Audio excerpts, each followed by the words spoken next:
ute i skogen hvor trærne står, dro Moomba og Niku for å få det råd. Moombas jakke var blå som neon, Nikus var lilla, splitter ny, så fin en don. De tok med snacks og sovepose lett, et kart og kompass i Moombas sekk så rett. Fuglene kvittret, ekorn vinket små, en leir de hadde drømt om å få. Bål som gløder og marshmallow-skum, eventyr og sanger, vi får aldri nok.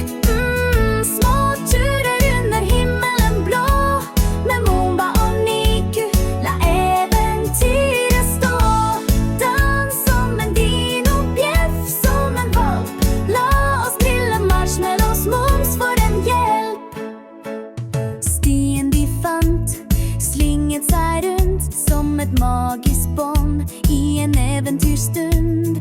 Moomba ropte, nå skjer det, se, og Niku logre i glede og fred. De fant en bekk som sang en sang, og så på solnedgangen hele veien lang.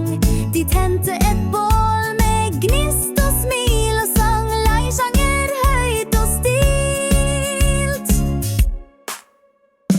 Bål som gløder og marshmallow-skum, eventyr og sanger, vi får aldri nok. Små turer under himmelen blå, med Moomba og Niku, la eventyret stå. Hopp som en valp, trapp som en dino, under stjernelys der ildfluene skinner. Sjå om historiene morsomme og rare, om drager og riddere med lommelykter klare. Stjernene danse i natten som mild, og Moomba hvisket, la oss drømme i stil. De lå på teppet, myke og varme, Niku ga Moomba en søvnig koseklem med sjarme. Månen blunket fra fløyelsblått slør, mens ugler sang nattas godnatt kor.